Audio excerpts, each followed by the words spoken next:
Okay, welcome back to another video from the vanpub.com.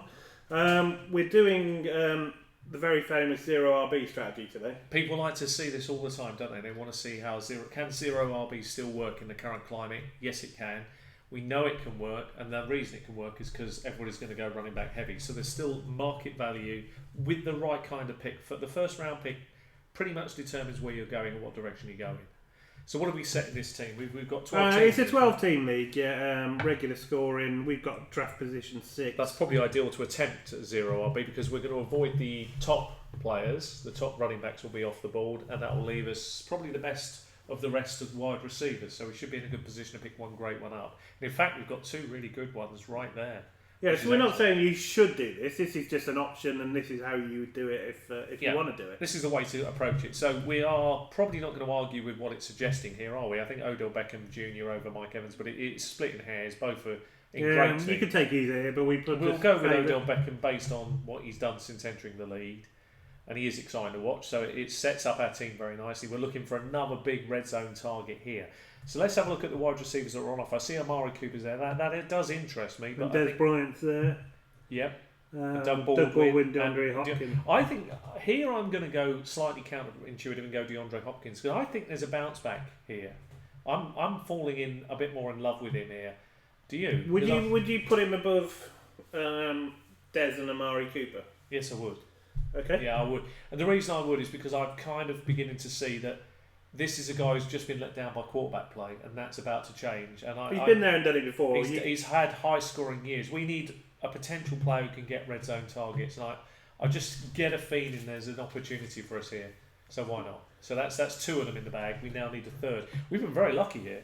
We have. Doug Baldwin's still on the board, and that's actually really good value. Yeah, because if you look below that, there's some really dodgy wide receivers. I mean, I would not hesitate to pull the trigger on Doug Baldwin because I think with Russell Wilson coming back this year and Doug Baldwin being his real outlet valve guy and their chemistry seems to be really, really tight, what's not to like about having those three off the board? Now, do we go with a fourth now or do we turn our tensions? We've got three locked in. Do we start looking at running backs? Because we are going to need some pretty quick and there's still some good targets out there if we turn our mind to it now. Or do you think we can go one more round? I think looking at the running backs there, I think we could probably go one more. Okay, so who would you want to take? We could lock in a quarterback, which wouldn't be a bad thing considering that Andrew Luck's still sitting on the board. We'd have our top three wide receivers. We've got a great one of the we think a top quarterback for this year. You either strike early or late. We're going to strike early because he's there.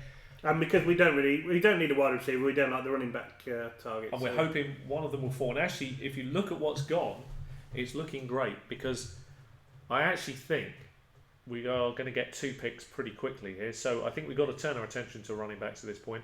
But I want to take one off the board that's a little bit deep down the list because I really like him for this season. And this is a great point to get him. Would you agree with that? Which one are you talking about? Mike Gillespie. Yeah, Mike Gillespie. Gillespie, sorry, yes. Yeah, I'm happy to take him. I think because he should be higher than he is anyway. I think his ADP is wrong. So we kind of think when you're talking about a zero RB draft and you want someone to lock in, I mean, the way I'm looking at Mike Gillespie this season is I think he takes over from LeGarrette Blount last year. I'm not saying he gets you 18 touchdowns. What I do think is 1,000 yards, 10 touchdowns, and catches as well. That puts him on a stratospheric climb, which is really exciting. Let's lock him in. I'm happy to get him here in this draft. It suits me down to the ground, and it was a good spot to get him. We still need another running back. There's some good ones still on the board. There is. Tevin Coleman's all right. Tevin Coleman got a lot of points last year. Do you think he'll repeat? Will there be a headache? There would be an argument also to look a little bit deeper down the list again and take LeGarrette Blount here for the Philadelphia Eagles. Paul Perkins. Or Paul Perkins. Because the reason I like LeGarrette Blount is Philadelphia Eagles are going to get a lot of close-in work. You've got Wentz there. He's also Martavis Bryant. Yeah, that's true. I know it's not really what we need, but we could wait and see if we get Perkins or Blunt on the back. We could. So who would you take then on the flip side? I really like Martavis, but then I agree with you. Let's really excite our receiving core. Let's take Martavis Bryant off there. That gives us 4 players to play. We can play Martavis Bryant particularly at home. That would be a very exciting player to play. Okay, so we still got Tevin Coleman, Paul Perkins, LeGarrette Blount. So we've taken him, and we've still got those. Why don't we take the one at the top, Tevin Coleman, and look for hopefully that LeGarrette Blount is still there when we next pick, or Perkins? So you'd probably be happy with either of them. Yeah, either of those two, I'd be happy with that. Okay, so let's lock Coleman in. This is very nice for a 12-man team. I'm really liking what's falling to us. It looks really good. And Okay, so I think we lost a couple of our targets there. We lost both of them. We lost both, but when you look at what's still on the board, Only just. yeah, it's the way it fell. I mean, there's Kelly still out there, Sam J. Perrin, which Pirine. Pirine. I will call him Pirine because it's probably me pronouncing it wrong, but that's okay. I mean, I don't mind Sam J. Perrin because I kind of feel that there's something there. But I'll tell you the player that more interests me because he has immediate appeal value is Derek Henry in this kind of team build. I'll tell you why I'm choosing him, and maybe Al disagrees. We could wait around and maybe he'll still be there. It's possible. Yeah, we could look at other players and maybe wait another round and hope he's still sitting there. But what about taking Matt Forte or something? If he is going to get 6% of that share and a run. Well, we need a player that we can plug in and play. We don't know what's going to happen there, and they are going to be desperate for some production. So there is an argument to take Matt Forte. We hope that Derek Henry's there on a bounce back. There's no guarantees that will happen. I like to stretch and reach a bit when I'm dealing with zero RB, if I'm being honest. So I'm all okay with that. I don't mind that. If you want to go Matt Forte, I say lock in the veteran, and we hope to get some production from him. Yeah. There's no harm in that. We've got running backs that we can start. He's a bench player for us, but you never know. We'll have to see who's still on the board. Henry went straight off afterwards. There we go. So you see how people are looking at it, and that may be because of the running backs has forced that.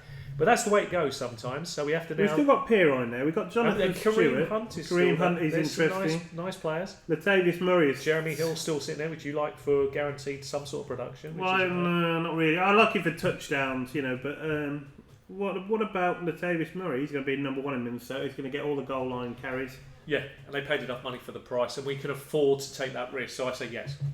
So I say yeah. Why don't we do that? So we drafted a few wide running backs here now because we've got 4 really good wide receivers. We've got a really good quarterback. And there's some really interesting options still at running back. You got Jamal Williams. That's not bad here. Yeah, Jamal Williams is like the rookie backup to Ty Montgomery. So we've also got later on there's Rex Burkhead for the cover, but I don't think we need to do that with this kind of team. We're going to have to go a little bit more high risk. We're not bothered about tight ends at this point. We've got a quarterback locked in to Jamal Williams. Yeah, Jamal Williams. Again, if it doesn't work out, it's not a problem because we've got enough depth to start and some backup depth. So Jaquiz Rogers would have been an interesting one there as well. So. Yeah, he would. Yeah, there's still some interesting players out there. I mean, if you look at it, there's the cuff Rex Burkhead. You've got Alvin Kamara in New Orleans, so you never know how that's going to shape up. But I've got a feeling he is a bit surplus to requirement at the moment in New Orleans. I think he's going to end up just being a third down. Yeah, the one we want is Burkhead, really. Yeah, we think we can. What about Terrell Williams? Are you a fan of his? I am, and I would take him at the moment over any running back simply because in case one of our guys drop over, we guarantee ourselves the ability to fill any bye week. Always start 3 wide receivers. Terrell Williams is a great pick. I think it's great at this point of the draft. Even if Allen stays up, Terrell Williams will still return you good numbers. He passes the eye test. We're a big fan, aren't we? And going at this. Well, with what we've already got, I mean, look at bye weeks. Anytime there's a bye week, we're in the 11th round. Getting Terrell Williams there is great. It's exceedingly good. And we've got 2 people called Williams. I really like the team actually. If I'm being honest, irrespective of the grade they give it, I still think that's a very strong team. Right, Rex Burkhead, who's our cuff, is still there.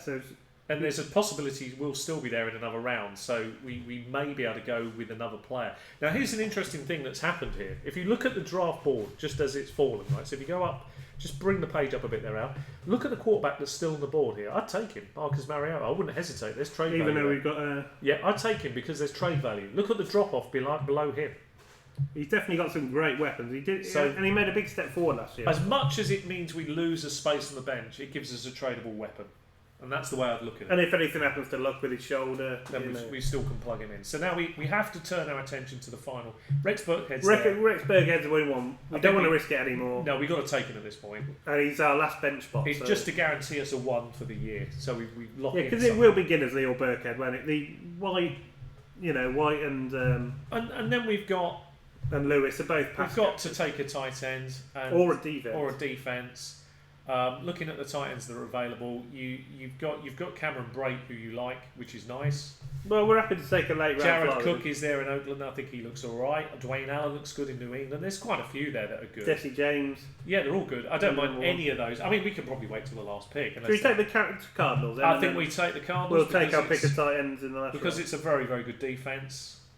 Arizona Cardinals locked in. And then we'll see what falls to us at this point because we've got some very nice pieces on this team. Cameron Brake still there. Austin Hooper might be okay. Happy to take the best tight end on the board at Cameron Brake. I still believe he's going to have a lot of value there because the rookie year 1 is going to be a bit tough to break in. But I see that what will happen eventually.